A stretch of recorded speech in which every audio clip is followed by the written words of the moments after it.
mean, we wondered if you'd start by, I mean, what does IPE mean to you? Some of the stuff you were saying this morning, really. Yeah. Well, no, I mean, I didn't take any IPE in my undergraduate. Right. It was I didn't know about this term until I started my graduate studies, but I was always interested in how the world works, and I mean, I think that was from the start of my studies. Actually, from the reason why I went to university, from the mine deep, in the heartland of the Yukon Territory. I woke up one day and said, well, I won't say what I said, but I said, basically it was, to paraphrase, it was like, holy cow, Batman, this is really weird, and I think I have to get out of here. And then when I was studying, I went back to the mine for a summer job, and then it closed down. Why? Because Reagan's automobile tariffs on Japan reduced the need for lead and iron ore in Japan for car batteries, which were sourced from the Cypress anvil mine in Faro in the central Yukon. So I was always interested in how the world works in the bigger picture. And kind of quite literally, I still remember this very well, the article that I read on the train across Canada to go to graduate school was Social Forces, States and World Orders by one Robert W. Cox.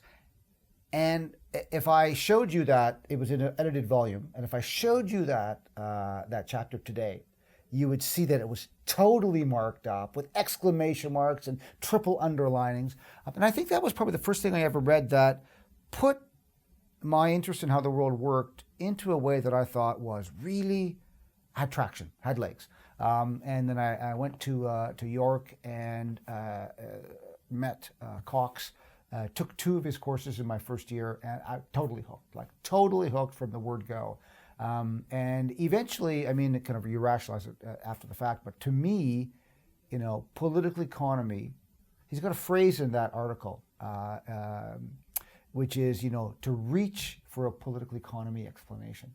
And the more I read it from that vantage point, the more I thought, oh, what I'm interested in how the world works, this is how it makes the most sense to me. So that's really how I got into IPE and how it, for me, became very relevant because it could answer the kinds of questions that I thought were important and were worthy of being asked. Cool. And do you think of yourself? Because quite a lot of people say things like, when I was IPE coordinator, people would say things like, well, I'm sort of IPE, but I'm also this or that. Or the other. So do you explicitly, self-consciously? Yeah, I mean, I do. And part of that, though, is just because of the timing. When I kind of realized that IPE, as far as I understood it, was asking the kinds of questions that I felt animated by. It was clearly IPE. I mean, there were fewer, sub-little disciplines then. This was, 30 years ago. And so I just totally bought into it. I thought, it's international relations plus. And to me, this made the most sense. And so for me, it's IPE. And I still actually am very comfortable calling it IPE and not GPE or anything else. And the reason for that is because, to me, one of the things that really makes political economy important and resonates with how the world is organized is that it doesn't reject the significance of borders. And for me, that is part and parcel of IR. And so internet to me, I like to keep the word international, even though global and world are also very important kind of words and descriptors. To me, the international retains the role of borders, and I think now borders are making a resurgence, and territory is making a resurgence in its importance. And so I will stick with the term international rather than global, and then political economy.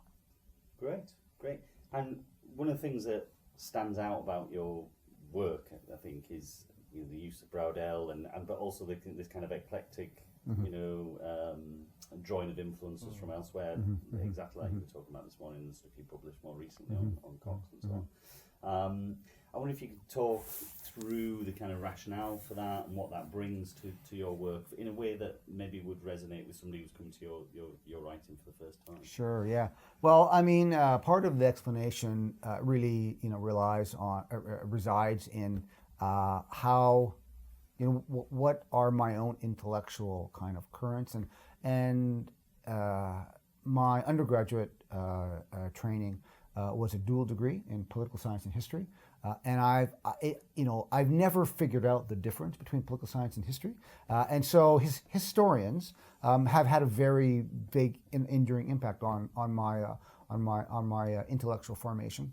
But I've also had a long-standing interest in political theory, and so to me, the conceptual aspects of IP are really important, and thinking about how to organize our categories, you need to return to classics of political economy, political theory, but also a particular strand of history, the history of the philosophy of history and the history of philosophy. And so to me, when I think about the formation of my own conception of international economy, is always first and foremost a conceptual formation.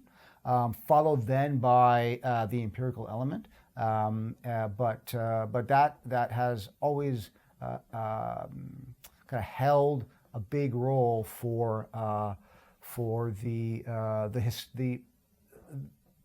historians, and there aren't a lot of them, but those historians who take a political economy perspective. So I think of people like Burdell. I also think of people like Charles Mayer, or Charles Kindleberger, people who have some kind of sense of the sweep of history and its impact on the international political economy. Great. And what do you think about your own major contribution to the field? What, if you were to summarise that, what would that be? Yeah, I mean, obviously, I like to think that I haven't made it yet. It's still on the way. No, I mean, I think I've had two big contributions. One, and they're in slightly different fields. I mean, one is the dissertation and the work connected to understanding the global financial system and how it's governed. And I tell people when I try to explain the impetus to the International Organization of Credit, it was an attempt to tell the story of money through the prism of cities. And that was unusual, and it was very productive in a certain way. And then that led into a whole series of works on finance and governance that I think are for me, I'm quite proud of that accomplishment. And then the other one is on theories of IP.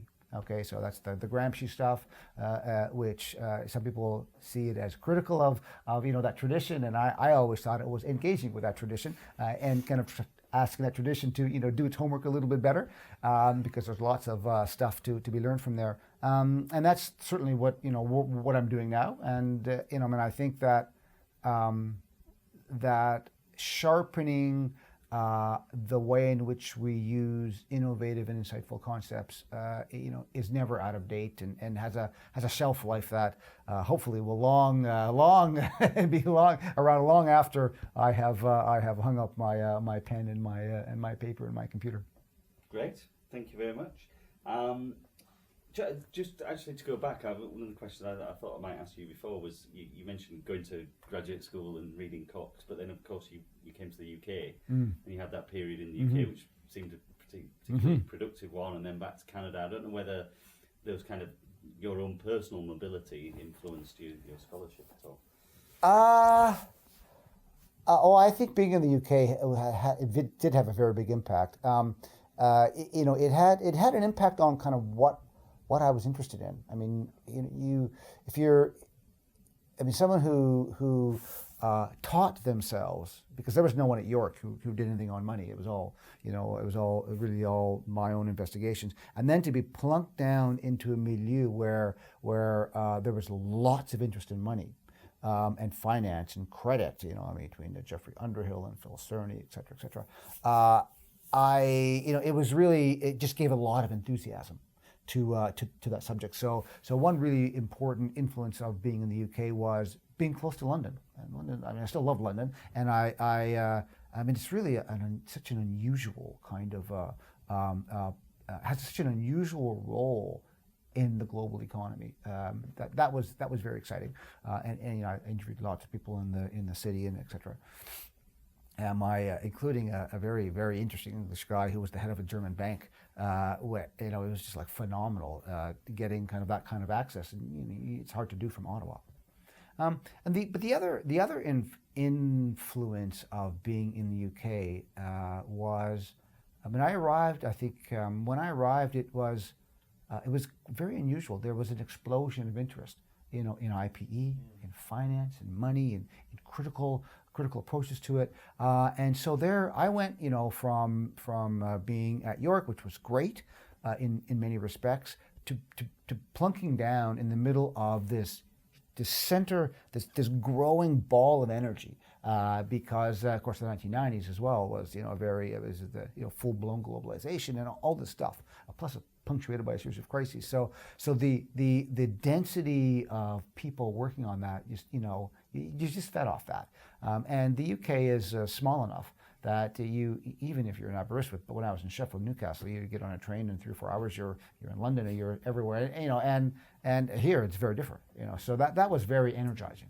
Right. Although I often also tell people that you know, my wife and I had 4 children in 5 years between 1990 and 1995, which is what I pitched up at.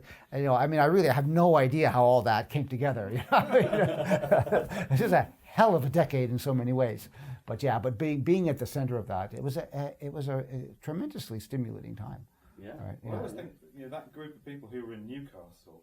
Yeah, you know, Barry and Ronan, etc. Yeah, what an incredible group of people to work with. And part of it was a credible group, and part of it was that IPE was new. There were, you know, appointments, but the people who were involved in it thought they were at the beginning of something important. And that was very new. Like, that wasn't the case when I was in York. I mean, it was, you know, people did their scholarship. But there was a kind of a palpable sense that we are onto something. Something of world historical significance is going on in the wider world. London is at the epicenter of it in many ways, or at the epicenter with Europe, with New York, and you know, and then there was Frankfurt, and it was just a tremendously you know, energizing place to be.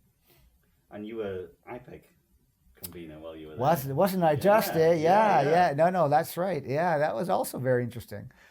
Taking over from Jeffrey, and I don't know how widely this is, you know, but I mean, IPEG was really a wonderful group to be involved in. And I remember, you know, going to meet Jeffrey when he introduced me to the dual bookkeeping method. I don't know if it was the case when Stuart was still the convener. I'm sure it's long gone now. But yeah, no, it was nice to have a bit of funds, and that also puts you at the center of a crazy group of people.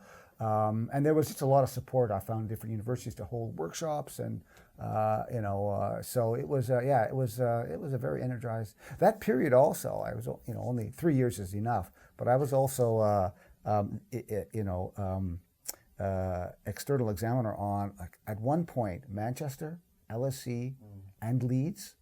In addition, I was just like, you know, so the 1990s were crazy because I moved a lot. I had all these wretched children, and it was all very compressed. And then at the latter end, spilling into 2001, it was just like, you know, I just felt like, you know, you were everywhere and doing everything and still doing your research. It was a tremendously hectic period. And what influenced the move back to Canada then? The move back to Canada was well, a combination. One thing, there was a job. I mean, when I graduated, and I mean, you know, we may talk about people going to the profession a little bit later on, but you know, the single most important thing is the availability of jobs. When I was on the market as a PhD with a PhD, there was one job in the entire country of Canada. Half of my cohort ended up in Britain. You know, so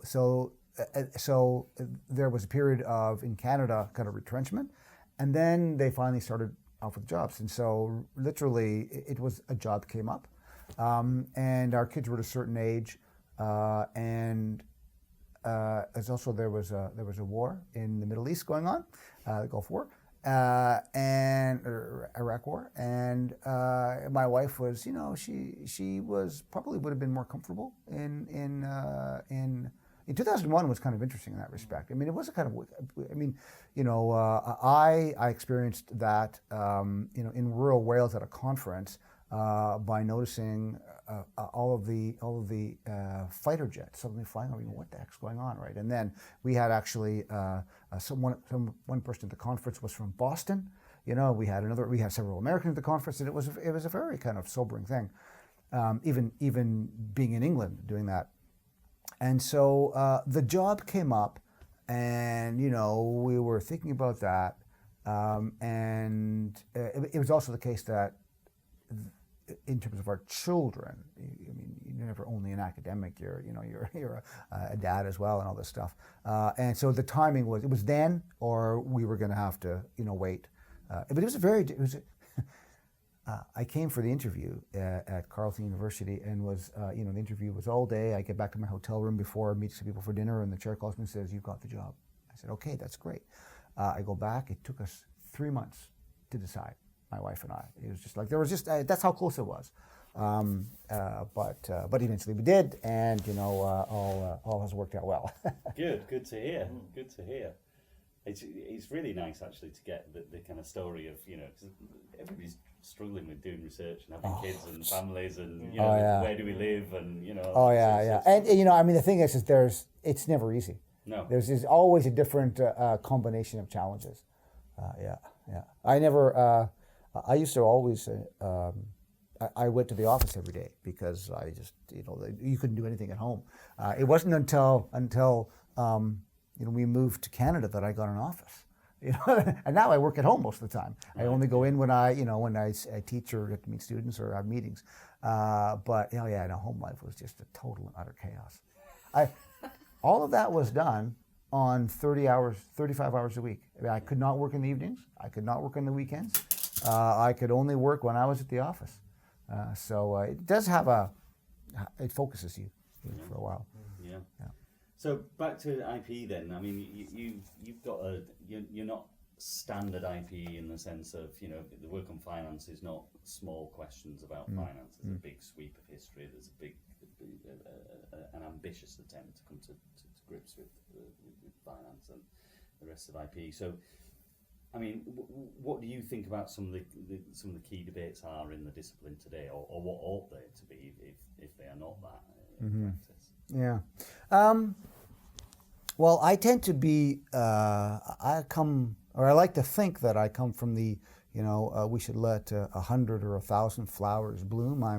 I have an idea, in a way of what the parameters of a discipline like IPE are.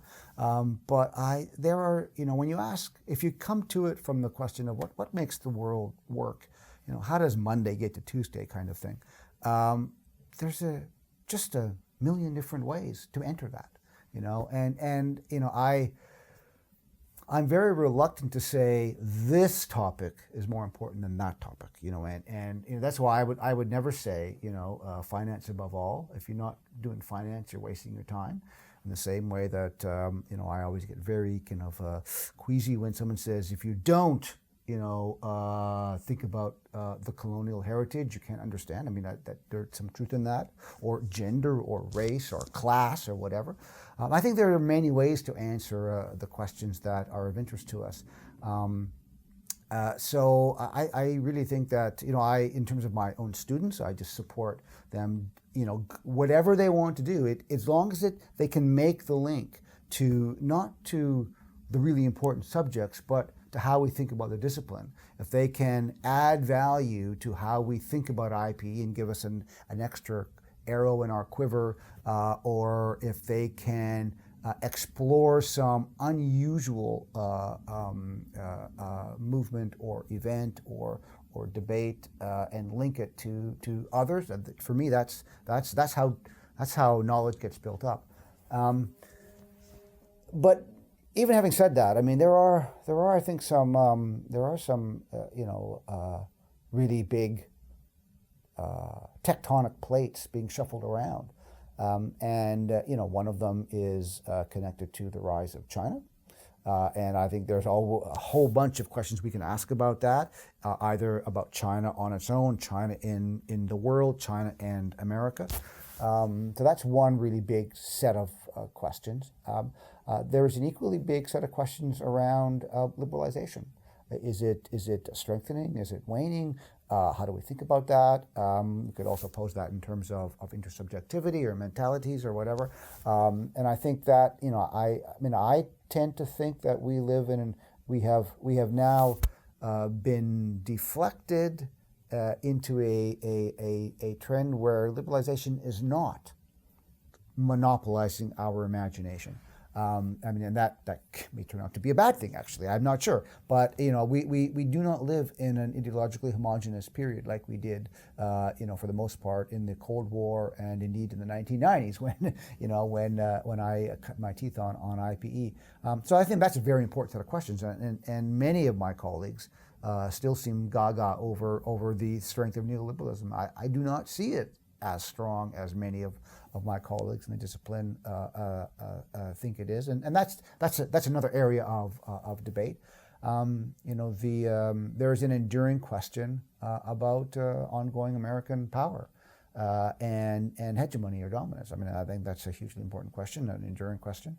And I think one of the interesting aspects of that question is, a lot of people are doing really interesting work in thinking about the different instrumentalities of hegemony and American dominance and the exercise of American power, and I like that a lot because that really broadens our understanding of what it means to say that the United States, whatever that United States is, occupies this particular place in the world, and I think the more we can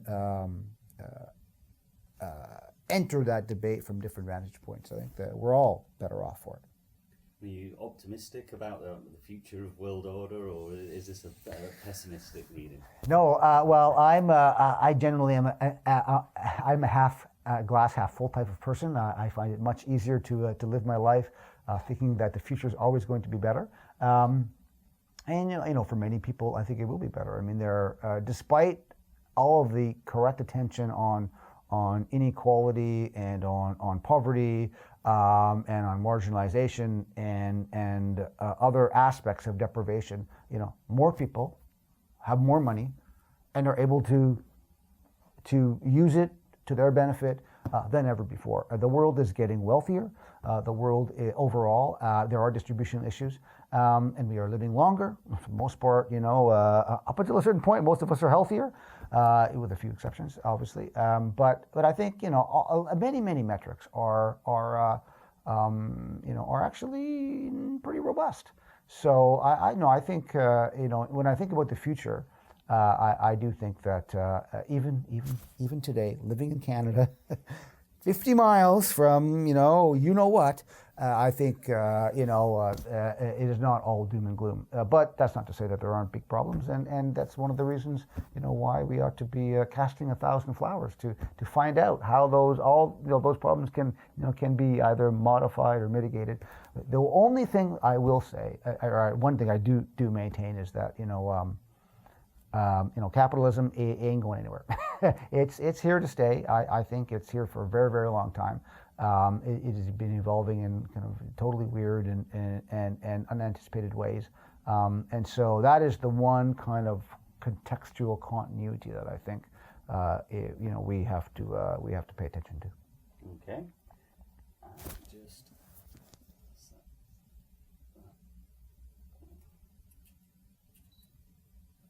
Doing again. So, given the kind of range of optimistic reading that you've just given, but also the range of challenges that you also mapped out, do you think, and the importance of letting 1,000 flowers bloom, do you think IPE is in a good position? Is the discipline healthy in terms of its ability to be able to contribute towards that optimistic reading and deal with the challenges? Yeah. My sense is that as a field of study, IPE is plateaued. I think there is, and I think this is partly because other fields have are nibbling away at the edges of it, which is totally fine. But I think that the sense of significance and importance and growth that I felt in the 1990s, I don't feel that right now. And so I guess on that metric, maybe I would say that it's not as healthy as it was. At the same time, I don't know if that's totally a bad thing. I mean, I think in the same way that more fields are rummaging through the IPE toolbox and looking, or issue box, as it were, and kind of plundering things that used to be more IPE's, bread and butter. I think equally those of us who would consider ourselves to be in this field, we're also plundering. And so there is a kind of a reciprocity going on there. And that makes it kind of difficult to answer the question definitively. But, I think that, I think there are, my just observation would be that there seems to be less self-conscious IPE being done. And especially, the journals are there. There's actually lots of scholarship being published, but at the conferences, and there seems to be a little bit less. But that could also simply be a bit cyclical. In the past 30 years, IPE has, it has also gone in a little bit in cycles connected to crises.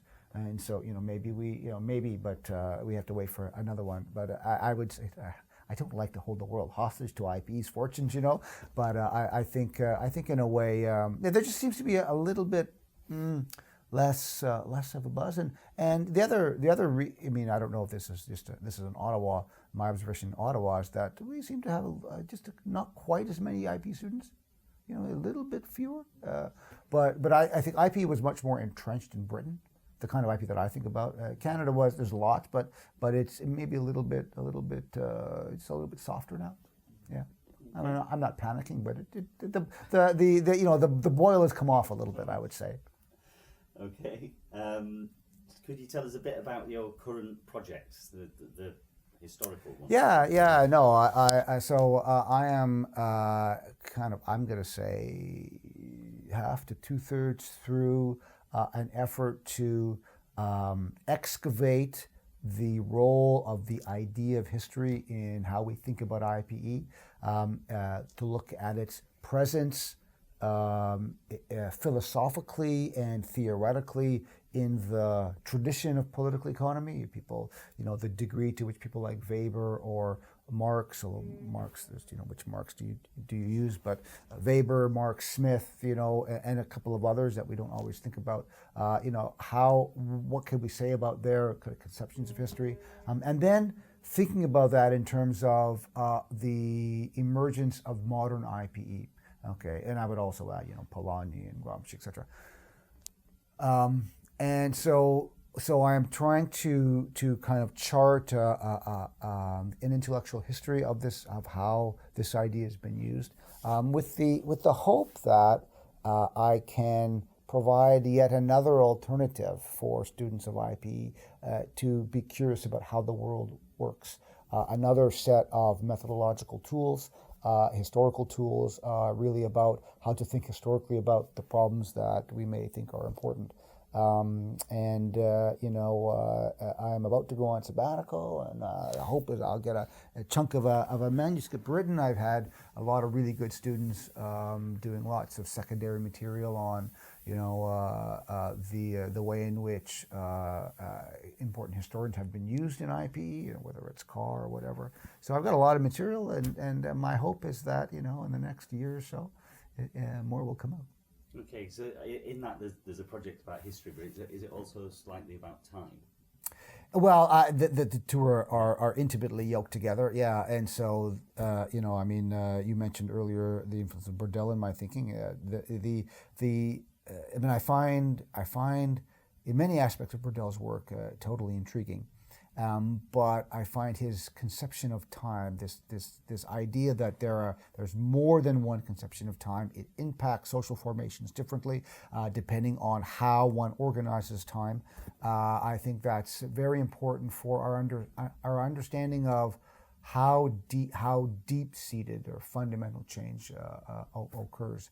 So Burdell is a very big part of this, and it's also. The project will end with Susan Strange and Robert Cox, and it will I think situate them in a slightly different way of thinking about the main origins of their of many of their of the concepts that they used, whether it is the notion of structural power in Susan Strange, or it is the notion of historical structures in Cox. I think accentuating the way in which both relied in a particular conception of history just sharpens how we understand them and brings, in my view, into sharper relief some of the main theoretical choices we have to make as scholars about how we go about doing our research. Okay, great. Last couple of questions then. So, who are you reading now? Who's influencing you now? Other than, obviously you've got this big project which is going back to the past in terms of scholarship. But are there any newer scholars or current influencing you? Well, the thing is, I've been stuck in this for so long for so long, being 2 or 3 years now. It sounds kind of lame in a way, but I have been reading so much of E.H. Carr that I almost feel that he's a new scholar to me, because in a way, if you have read, most of us have read a single piece of Carr, which of course is the 20 Years Crisis, and I've been going deeply into a lot of his other work published, not his Soviet history, but about a half a dozen other publications, and I'm just continually struck by, at one level, how modern they are, how contemporary they are, because I think the things that animated him and concerned him are alive and well today for us. So yeah, and that's another, there's a lot of stuff being published. And to me, one of the concerns always is that we, in our rush to be up to date, we let some of the older stuff go. And so, for example, this year I've read, for the first time in a very long time, I reread Albert Hirschman, the structure of form, and it's just like wow, this is. Or I also read him alongside for my course alongside Lenin, Imperialism, and it's just these are two touchstone classics, which the empirical parts are dated, obviously, but the conceptual parts are there, and they can inform. So I do enjoy that. Great. If you were giving advice to somebody entering the discipline now, perhaps completing their PhD, what advice would you give them? For an academic career, if that's really the question. Yeah. No, academic careers are daunting things. They're totally weird things. They're daunting. They're totally weird because it's such an unusual profession, and they're daunting because it's a highly competitive profession. The standard figures are 50% of those who start PhDs don't finish, and of those who finish, maybe 15% get jobs in academia. So how do you become one of those 50%? What I would say is you need to believe in yourself. You need to believe that what you want to say is important for either the world or someone to hear. Because otherwise you won't follow through with it. And then I also think that you need to pay attention to the way that the discipline talks to itself about the big picture, about the big animating dynamics and pressures that all the smaller, more focused micro parts of the world are responding to.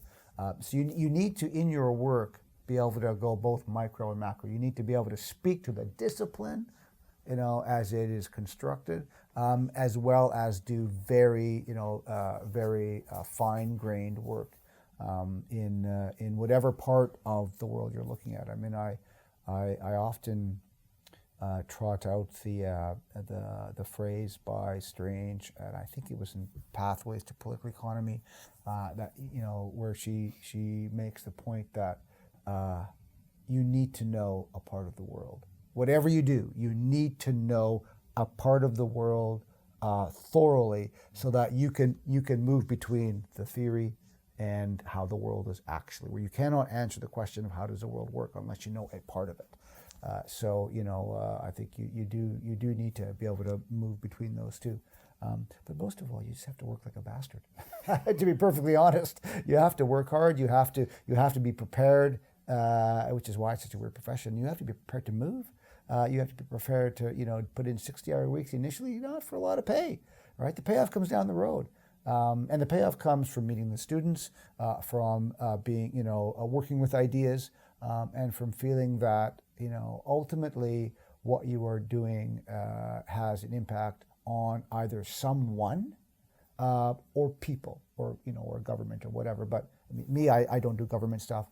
The best satisfaction really for me is knowing that I have had some small role to play in someone negotiating through their life, and that's a hugely rewarding thought.